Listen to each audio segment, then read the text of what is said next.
Imagine being able to rewatch your favorite TV show with your best friend, who has literally never seen an episode before. That's our premise, and what we hope will set us apart from the other Office podcasts you may have stumbled across. So welcome to Bears Beats Bobbleheads, Talkin' Office, the podcast where three brave souls discuss every episode of The Office, from pilot to finale, and we get a fresh reaction from someone who has just watched the episode for the very first time in their life only hours before. Enjoy the show.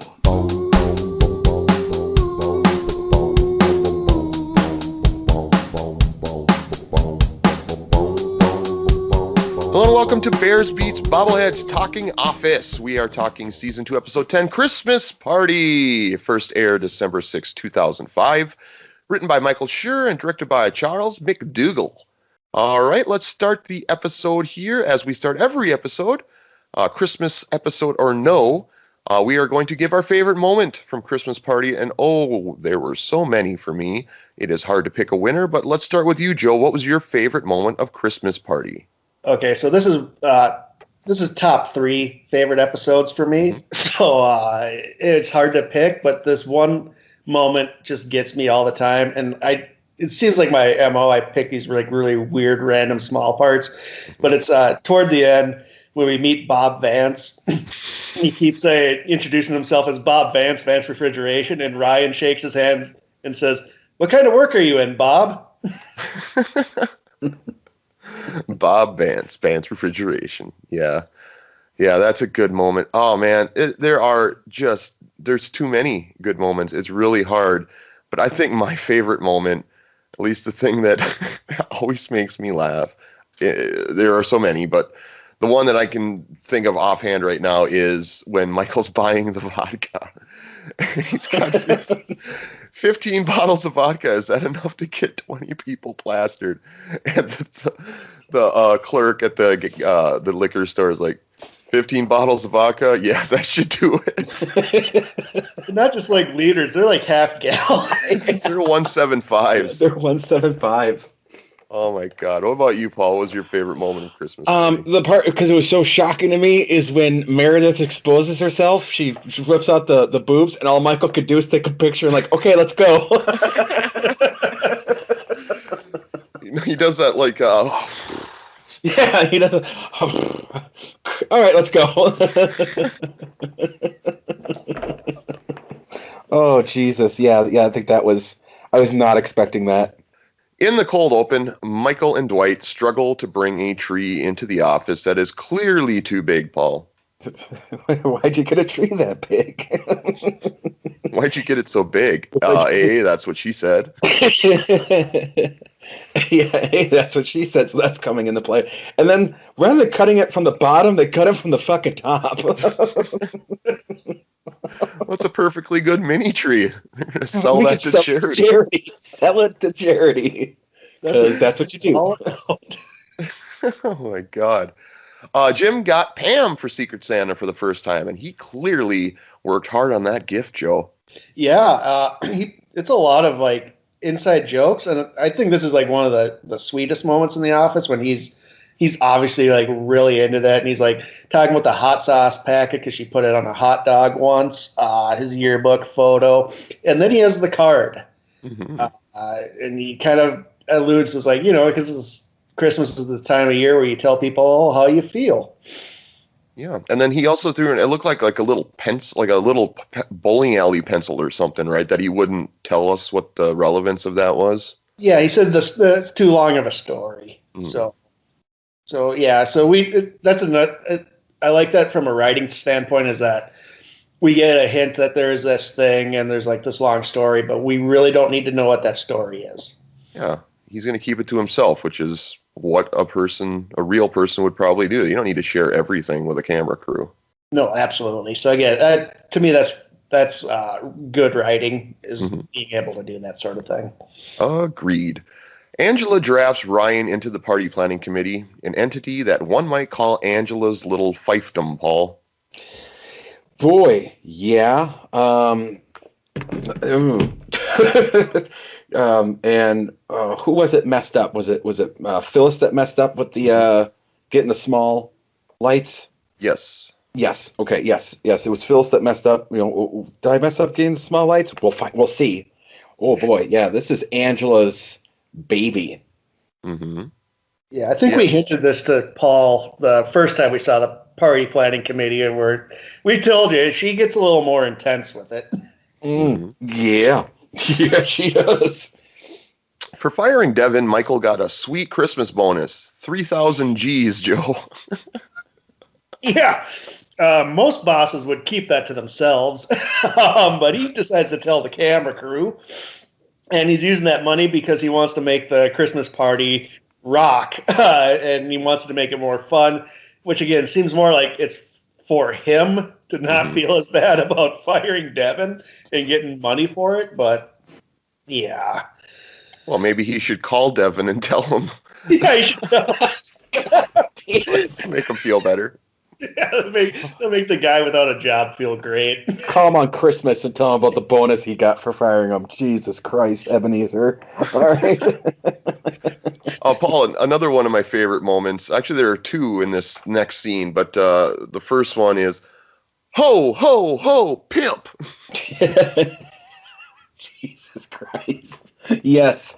And Angela tells him there's no drinking at the party, which he is not happy about. No, the way he phrases it is another runner-up to my favorite moment. Stupid corporate wet blankets. It's not like booze ever killed anyone. Booze has ever killed anyone. Wow, Michael, you just are clueless. Michael confides in Jim that he has spent a lot of dough on his Secret Santa gift. And that gift is for Ryan, Paul. Jesus Christ. What is his obsession with Ryan? This is just weird. Yeah, he spent a lot of money on Ryan. Secret Santa time. Let's talk about some of the early gifts we see, Joe. You start. Well, my favorite is when we're getting into it, but Toby's talking about how he got Angela and it's the babies playing like jazz instruments, and it's just like, it's horrifying. But apparently Angela likes those things, so. Yeah, he felt really weird buying it, and so would I. God, yeah. I thought too, the old shirt that Creed gives to Jim. It's the best response too, because Jim's like, once he gets the gift and he's wearing it, and he's doing his talking head, and he's like, I think Creed forgot, went into his closet, threw this in a paper bag, and gave it to me, and then it goes right to Creed. He's like, that's exactly how it happened. It's a great Creed moment. It is a great moment. Pam loves her teapot, Paul. She does love her teapot, but it's not as much as an iPod. Speaking of which, Michael gives Ryan a video iPod, which is a pretty big deal in 2005. And the $20 limit be damned, I guess, Joe. Yeah, it's funny because like when around this episode came out, that's when I bought my first video iPod. And they're right, it's like a $400 thing. Well, you left the price tag on. Yeah, you left the price tag on, so Ryan would know. He loves you this many dollars worth. Yeah. This is a great because it's like everybody's wowed by the video iPod, and this is followed up by Michael's gift from Phyllis. She knits him an oven mitt, which is a really thoughtful gift, and Michael, his face just drops because flat out hates it. Again, it's transactional. He sees the value of the gift is how people value you, even with a $20 limit. Mm-hmm. Michael announces that Secret Santa is turning into Yankee Swap, Paul. Such a terrible. I know no one wants it, and God, I hate that game. I didn't know it was a Yankee Swap when they started explaining it as what was it, White Elephant or whatever. Yeah, Nasty Christmas. Yeah, it's a horrible thing to do.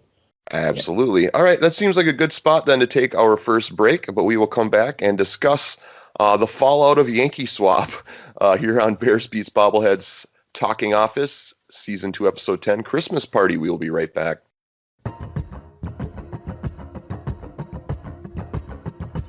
If you're enjoying our Office podcast, be sure to check out Cast That Movie, the podcast where Paul and I, using our superhero aliases, revisit failed cinematic projects from the past. We discuss what went wrong and then we try to fix the mess by going back in time and recasting the project with a cast we feel would have elevated the material. We also assign a new director/visionary. Because you can never have too much of a good thing, we also conjure up a dream project of something we would like to see made into a film, and we cast that as well. So find Cast That Movie on Spotify, SoundCloud, YouTube, or at our home at thejoedown.blog. Welcome back to Bears Beats Bobbleheads Talking Office. We are talking Season 2, Episode 10, Christmas Party. All right, returning to the action, let's talk about the craziness that is Yankee Swap. Paul, you go first. Wow, this goes downhill real fast. Mm-hmm. Where do I even start? Well, first of all, everyone wants the iPod. And then Jim's upset because, was it Phyllis got the, where was it Meredith that got the teapot? Meredith. It was Meredith that got the teapot. Michael is trying to give away take the mitt, and then when someone takes it, holy shit. that was so cringy. Yeah. That was a really cringy moment to me. But it's balanced out, I think, well, because when Phyllis is like that, and then we get Ryan grabs a present and it's a nameplate that says Kelly on it. That was meant for Kelly. Kelly gets the poster, and she's just really creeped out by Angela's babies with yikes. Yeah, you're right. There are funny moments that offset the cringe, and that's you need that. I mean, you need some levity, and they definitely have that. But my theory is that Michael wanting to turn this into Yankee Swap is just an excuse to have the iPod continue to be a thing. Like, he doesn't want, hey, you guys, remember, I spent $400 on a gift. You guys only either made it yourselves or spent $20. So I'm going to keep reminding you that the iPod is out there. It's like him. It's revalidating how much he put into this and how little everyone else put in. So it's kind of a shit move on his behalf. Yeah, and then he opens his present, and it's paintball pellets and lessons from Dwight, and he just craps all over that too. And it's just. Oh. And this is where we learn Dwight's a what now? He's an assistant deputy or some shit? Oh, this is the first time. Yeah, he's a volunteer sheriff's deputy. What? Oh, a volunteer sheriff's deputy, huh? I didn't pick that up. This is the first time we learned that. Yeah, that's a pretty big part of the Dwight personality and something he takes great pride in. Along with his purple belt, I'm sure, because it's a volunteer position he has. Maybe Kevin should have taken the iPod, Joe. Well, he got the foot bath, which he bought for himself anyway. After Yankee Swap is complete, Pam ends up with the iPod, and Dwight ends up with the teapot, Joe. Yeah, Jim's worst nightmare. And we get a talking head, which it's Dwight talking to Yankee Swap is like Machiavelli meets Christmas. Oh. Everyone learns about Michael's bonus, and the party comes to a screeching halt, Paul. Oh, God. Yeah, he just had to. He just had to open his mouth on that, didn't he? He had to. Mm-hmm. Yeah, we talked about it last episode. He has a tough time not making it about him, which is why Jim didn't want him at his barbecue, and which is why the Christmas party is going so poorly up to this point, is because he just wants recognition that he went above and beyond, and it doesn't seem like he's ever going to get enough. And, it ruined the party up until this point. Happy birthday, Jesus. Sorry your party is so lame. God damn it. I forgot about that. So the episode starts to turn around at my favorite moment. Maybe this is why it's also my favorite moment, is because this is when things start to, we're at the very low point, and then things start to go up from here when Michael buys the vodka, right? And again, I want to say that scene, is this enough to get 20 people plastered? 15 bottles of vodka? Yeah, that should do it. So Michael, yeah, he's breaking the rules. He's like, I need to figure something out here. He just goes for a Hail Mary and he's like, I'm just going to get everybody drunk, which is actually usually a pretty winning strategy. Yeah. Could we talk about that for a minute? Absolutely. Okay, so drinking at a Christmas party. I seem to remember a Christmas party we had at a company we worked together with that because of the drinking at the Christmas party, it was banned going forward.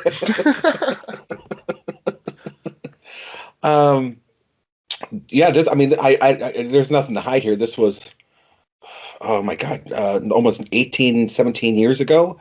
We worked at the same company, and they threw a giant Christmas party, and people ended up table dancing, and stripping, on the table of the owner of the company. I forgot about that. Mm-hmm. Yeah, that happened to us, Joe.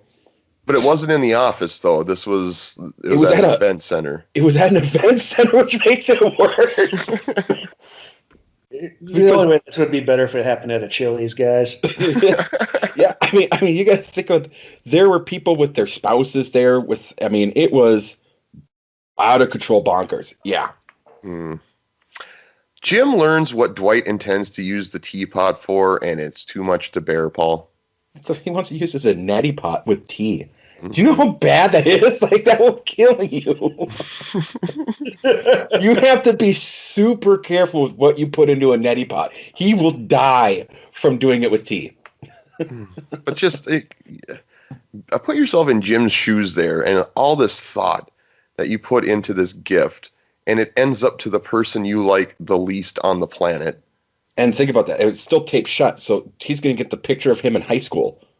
Like, how terrifying is that? Like, that's what I thought this was going. I'm like, oh, shit. Whatever's on the letter. Yeah. All right, going to Joe, I believe this is your favorite moment. We find out Phyllis has a boyfriend, and his name is Bob Vance, Vance Refrigeration. Yeah.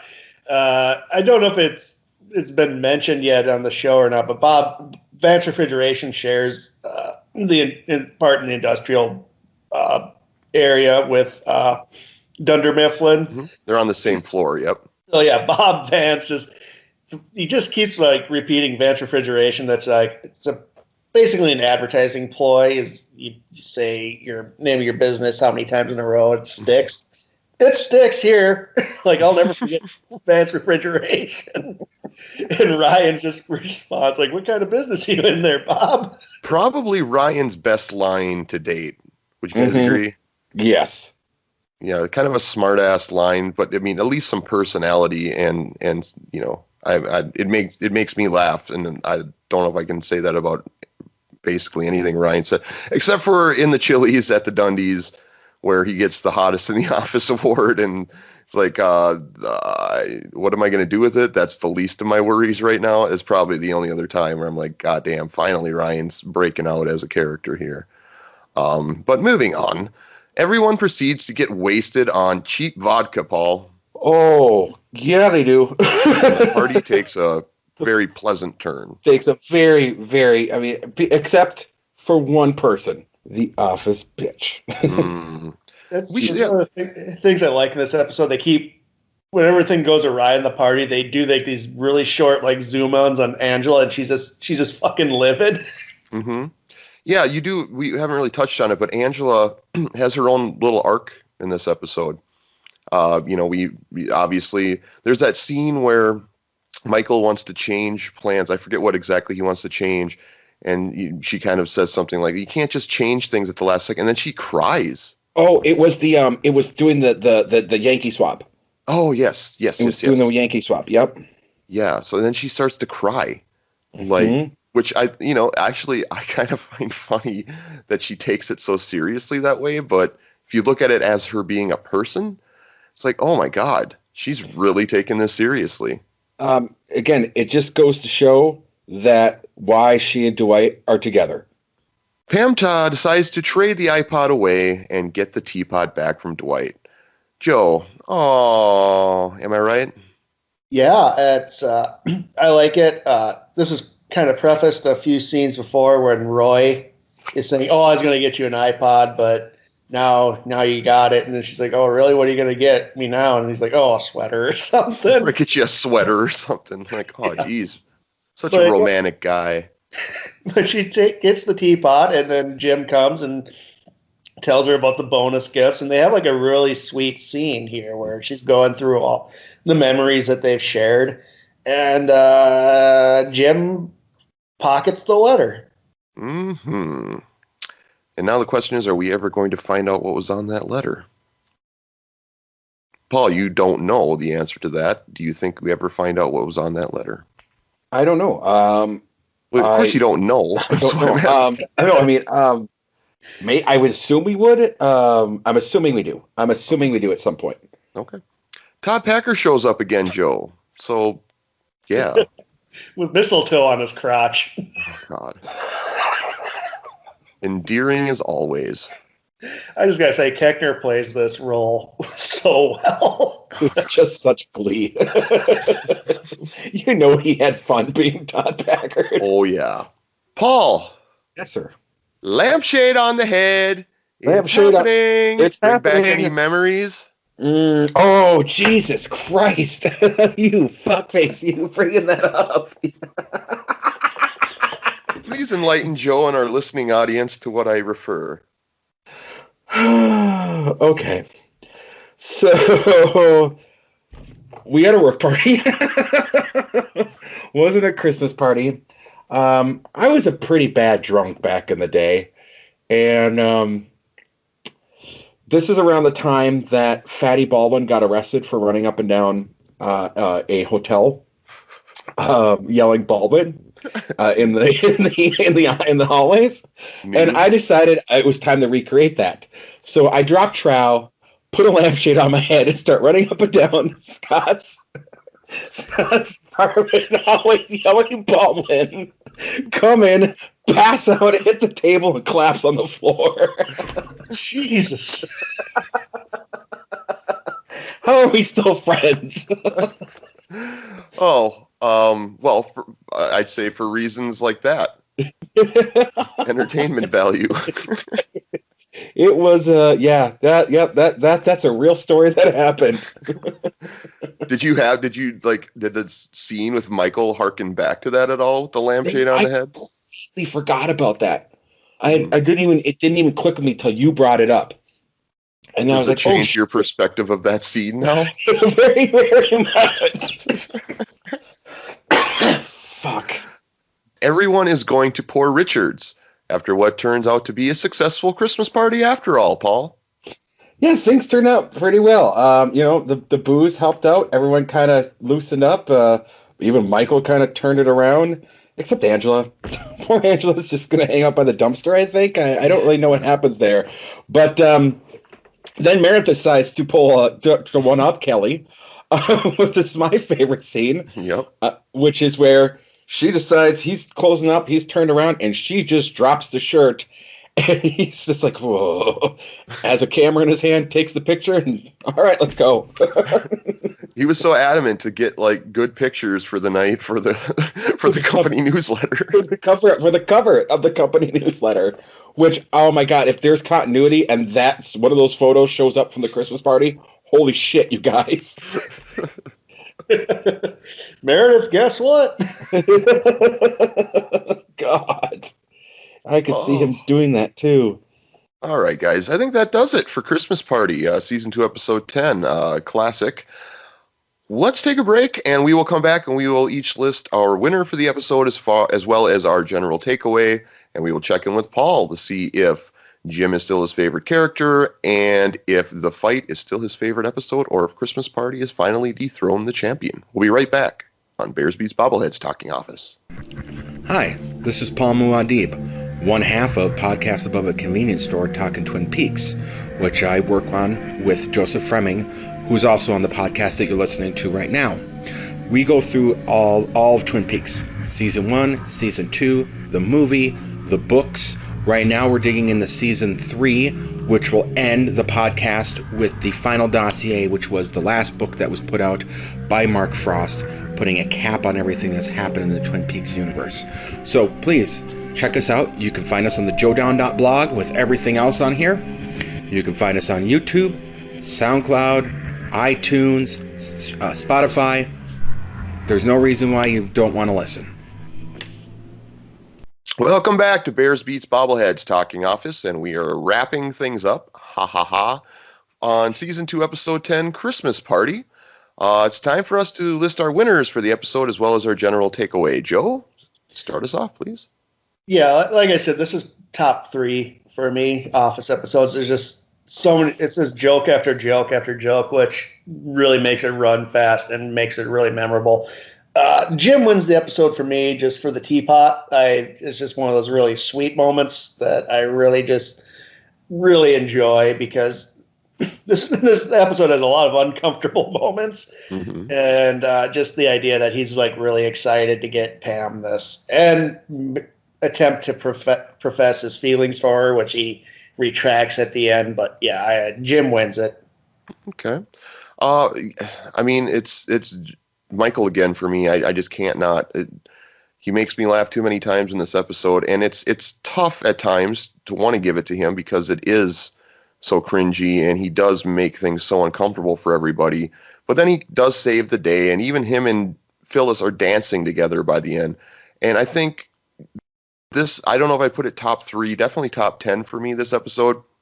My wife and I, every Christmas, we do a Christmas Office marathon. We watch all the Christmas episodes on Christmas Day in a row, and we actually try to stop watching them because I mean Office is kind of our background show. It's just on whenever. We try to stop watching the Christmas episodes beginning of September so that they're fresher for us come Christmas. Obviously, for the sake of the show, I broke that rule, but I love this episode.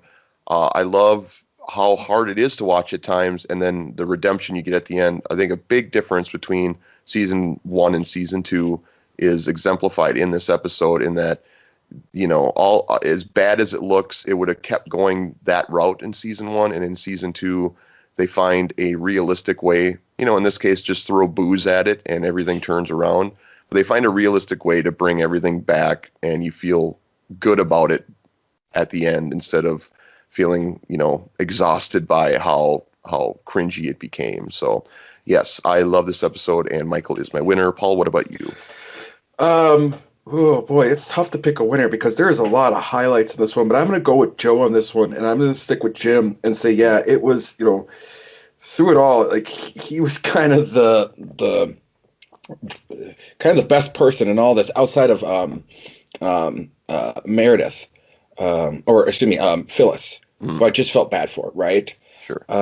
Like those are the two people that I kind of hem and hawed on who's my favorite. But Jim did more in the episode, and I do like the fact that he actually put thought into it.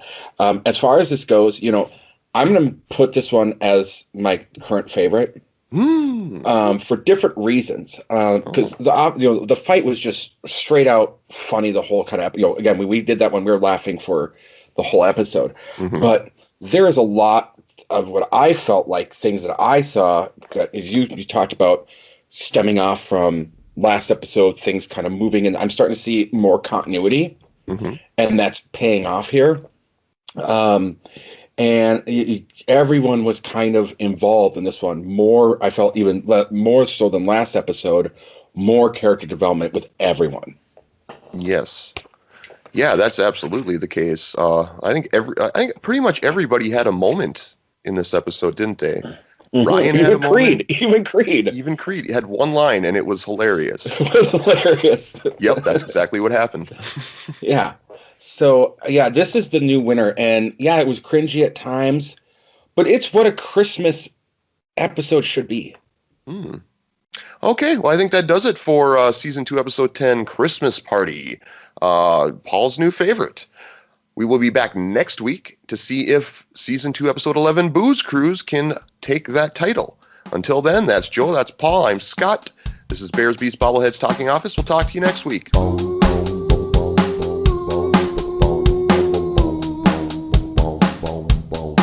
For more podcasts like this one and general pop culture tomfoolery, be sure to visit thejoedown.blog. That's thejoedown.blog.